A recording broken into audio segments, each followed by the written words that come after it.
And now, please welcome President and Chief Executive Officer of eBay, Devin Wenig, and Senior Editor at Recode, Jason Del Rey.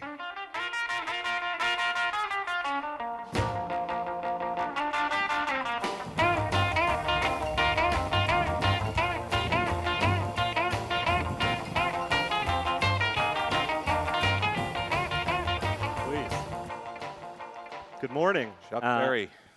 Some Chuck Berry. That was all your idea. Homage. So the clock's already starting, so we'll jump right in. So I have to commend your communications department because they announced several announcements this morning, which means we'll talk about those and I'll ask one or two fewer Amazon questions. So bravo. Haven't heard of them. Let's quickly jump into some of the announcements you made today. One of them had to do with rolling out a way for consumers to get guaranteed delivery times on tens of millions of orders on eBay starting, I believe, later this year, which seems like an acknowledgement of what consumer expectations are today and not necessarily what you would think of from the eBay marketplace experience historically. So why don't you talk a little bit about that and I'll jump in. Well, I think you said it very well. If we start at the top, we're not a logistics company. People shop eBay for their passions, for their interests. eBay's a place you shop for the things you love as much as the things that you need. And 18 months ago when I took over as CEO, I said, we're going to compete by being less like our competitors, not more like them. Namely Amazon. And others. It's a super competitive industry. I mean, just look out in this crowd. We live in a tough neighborhood if you participate in e-commerce. But I believe eBay is a very distinctive brand, and I believe eBay shoppers shop eBay for very distinctive reasons. And everything we've done in the last 18 months is trying to be more distinctive. It's better inventory, more unique inventory. It's a different shopping experience, which is also something we announced this morning. With that said, there are consumer expectations, and we know from people all around the world that they know that it's rare that you won't get a better choice or a better price on eBay, but they want more certainty in shipping, and everybody likes speed. That doesn't mean that's the basis on which we compete, but I think we made a really important announcement this morning. And that is a very broad set of inventory that we will guarantee to buyers will get there in 3 days. That's a big deal. So what is eBay's involvement in, historically you're purely a marketplace, no inventory.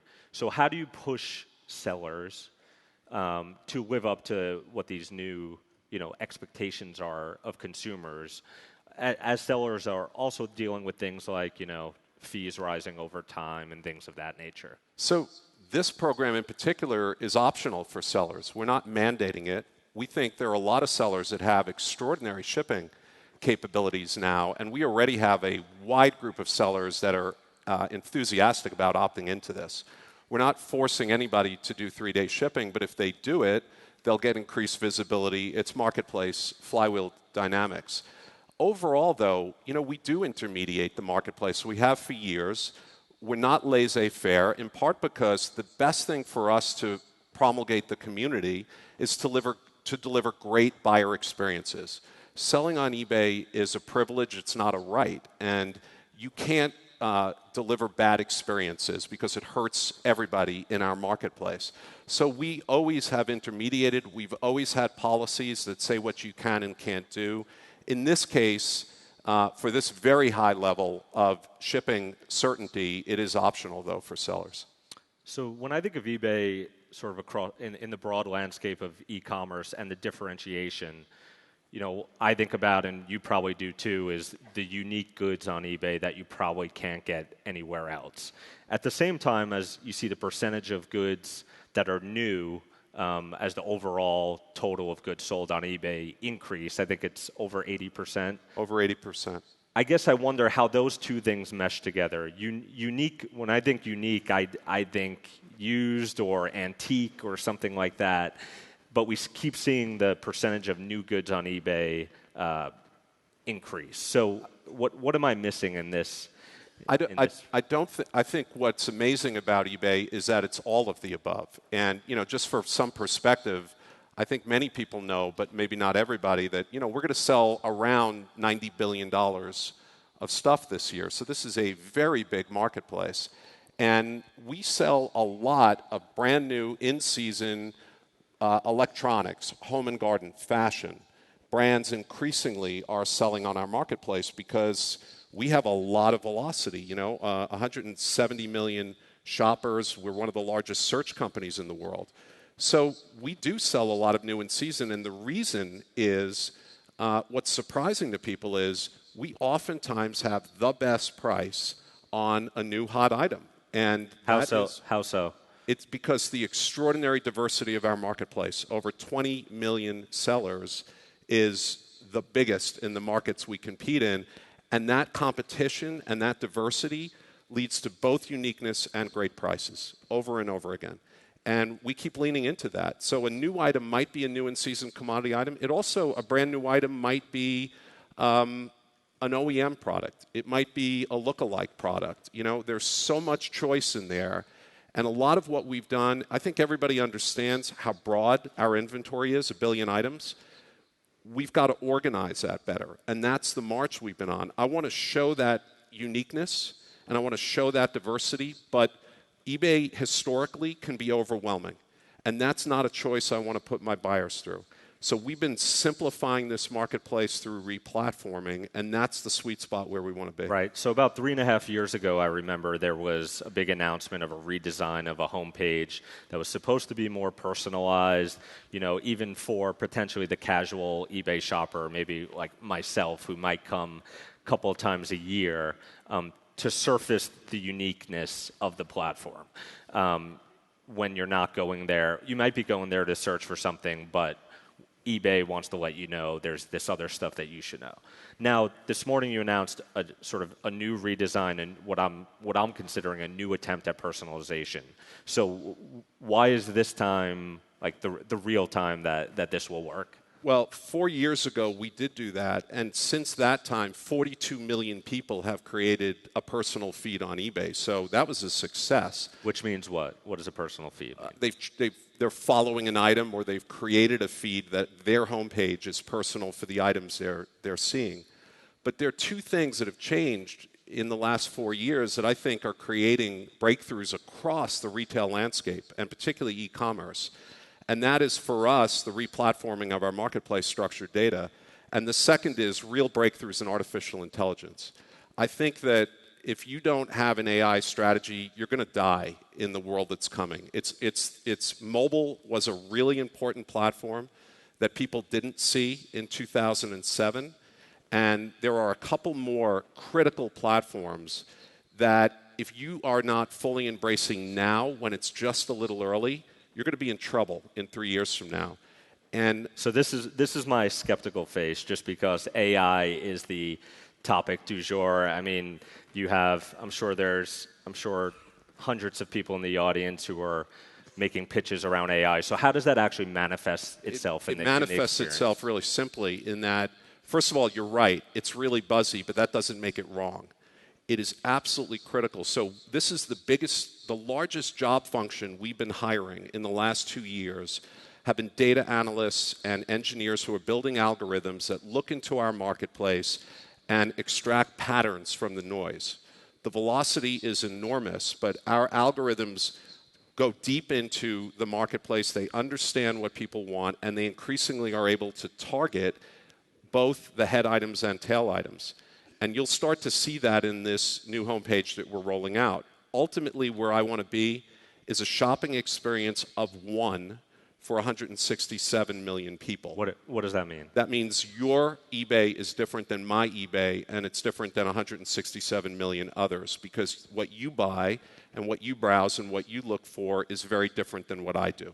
So, look, it will take time. I think the promise of personalization in our industry has kind of been a letdown.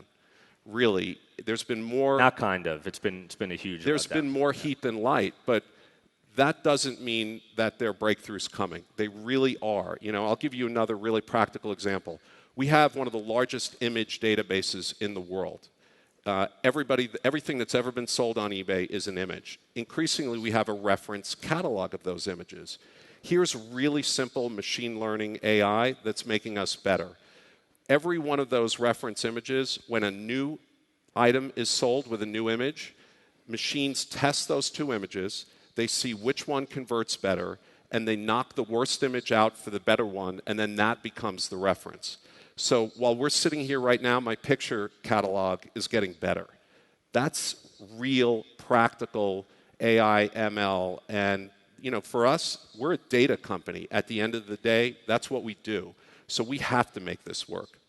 So on the topic of buzzy buzzwords that Jason Del Rey is skeptical of, you've been the idea of bots and conversational commerce has been one that's been hot the last couple of years. eBay is making some bets in that space. What is the reasoning why I should believe this will have what you're doing there will have material impact on sort of the future of eBay? So I have absolutely no idea whether shopping will move into bots or not 5 years from now. I do know that we're learning a lot. I do know that we want eBay to be in the fabric of where people spend their time. I don't think our vision of the future is I've got to get billions of people to come to something called ebay.com or our native mobile apps. I do think we need to be out in messaging apps, out in social. Outside of your own walls. Outside of our own walls. And in many ways, ShopBot, which we're launching, is just a manifestation of that. So we're learning about AI. We're learning about conversational commerce. We're learning about what converts when we're out in Facebook and Messenger. And you'll see us on a bunch of other platforms this year as well.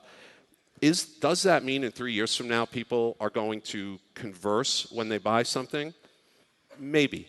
I don't know. We're not betting the company on that. What we are betting on is that we've got to be distributed, we've got to be smart, we've got to be a data company, and that's how we're going to differentiate. So for me, this is one of many important experiments that we'll find out if consumers want to go there. And the basic idea of ShopBot is what? That you're gonna seek something you're gonna go and ask for advice on? I mean, I'd encourage people to use it now. It's got image recognition. You can either speak to it or type into it, and you can say, show me the best phones that are for sale on eBay right now. Show me the hottest trending phone. Show me the best value iPhone.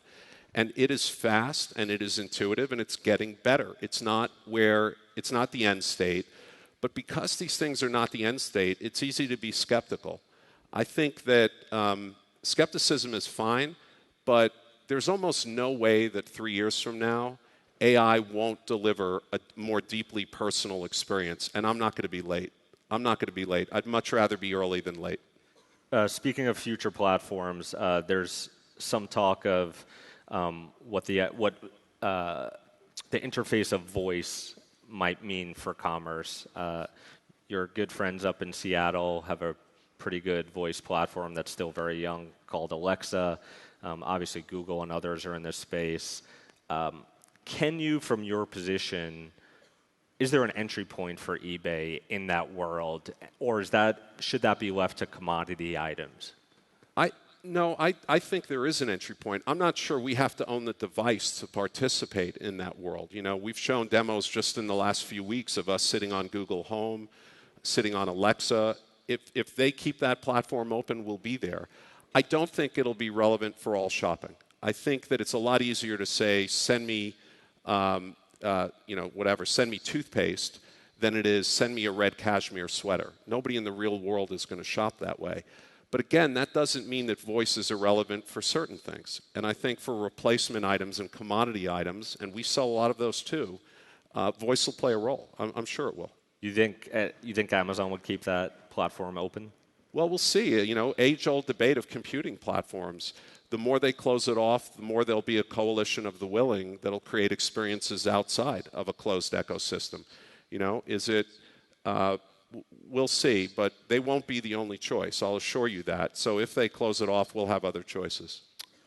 There's also, I'm assuming, a lot of entrepreneurs in the space that are trying to carve out pieces of eBay in their own what would probably call vertical marketplaces. And this has been, maybe it's been a trend forever, but certainly as long as I've covered the space for 4 years. And so I wonder how you think about, there are competitors that are trying to own local C2C marketplaces. There are competitors trying to own online consignment of fashion. How do you find the balance between seeing potential acquisition targets and threats without betting big on a company that's maybe too young? It's a great question, and there's not a simple answer. My litmus test is, it's not, if you have funding, you can build a commerce business. It's not that hard to generate growth if you have a big balance sheet. It's extremely hard to generate value. In fact, you can argue in the history of the world, for all the noise, there are only 3 or 4 companies that have ever really gotten to scale and been successful in building a digital marketplace. But there are thousands, tens of thousands of companies that are trying. That's why I have a job, so let's keep it that way. Yes. Recode, one of them. But if they have capabilities, for me, like the ones we're talking about, platform capabilities, and we bought 3 AI companies in the last year. If they have something unique, if there is something that we don't think we can do, we like to do things organically. We're not a massively acquisitive company. But we do buy companies from time to time if they add capabilities. Generating growth, throwing out a GMV number, it's boring. It's yesterday's news. We've seen it before. But if you do something you don't believe some of these volume numbers, or what? Whether I believe them or not is less important than whether they're creating value. With a big enough balance sheet, it's not that hard to sell a $1,000 television for $500. That doesn't create value. And there are plenty of businesses doing just that. If you're doing something unique, if you have data or a customer brand, or you've got a look into the future of VR, AR, or AI, then come talk to us, because that is interesting. That's the simple playbook to get acquired by eBay. So there you go. You also have to buy me a drink at the bar tonight. Okay, not me, the journalist, but others. So we only have a couple. We only have a couple of minutes left. Want to get in 2 quick questions. We haven't talked about international at all. One big exploding market in e-commerce is India. There are eBay India is a property there. You've also had some investments, sold pieces of investments. What should I think about eBay's take on the Indian market, for example, today? It's important to us. It is an overheated market, but it is also a market that will be very important. If you look at the dynamics that make for great e-commerce businesses, there's growing wealth, there's supply-demand imbalances, there is a high adoption of technology, and that's the perfect storm. And that's why it's... And crazy venture capital money. That doesn't hurt. Yeah. And that's created a very competitive market. But again, because it's competitive and perhaps there's even some irrational behavior, doesn't mean that we don't believe we have to have a stake in Indian e-commerce 10 years from now. So we run eBay India. It's differentiated. It's successful. We also have a stake in another company there, a smaller company, and we're constantly evaluating how we can play to win in the Indian market. The Indian market is moving so fast. It's really moving quickly. So we're always looking at what our choices and options are in that market. So I should pay attention to rumors of possible mergers, possible big investments. Jason, you can do better than that. Don't pay attention to rumors. Okay, I'm going to do the reporting then. Last question. I don't know if everyone could see, but your T-shirt today says Equality, Trade, Inclusion, and I believe there's an eBay logo on the bottom right-hand corner. That's my question. Talk to me about it. This is like the session to Congress, like half the room's clapping and half the room's not clapping. Yeah. It's like, Everyone's laughing, though, so that's a good sign. Good. What's the context of this? We like a lot of tech companies. I'm not particularly political, and in the past we've supported Democrats and Republicans.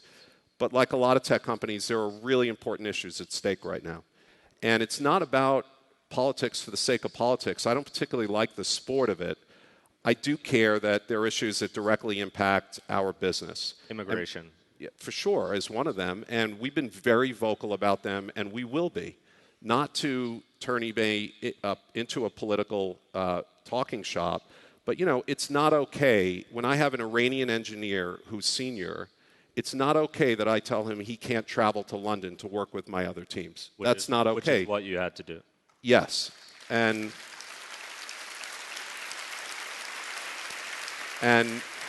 these issues are important to us. They're important to retail. They're important to the tech industry. And I think it's time that we speak up, and I've been vocal about them, and I will continue to be. We will stand up and we will speak for what we believe in, to defend our business and to protect it. I have about 50 more questions, but this light is blinking, so I think we're going to have to wrap it up there. Thank you, Devin. Okay.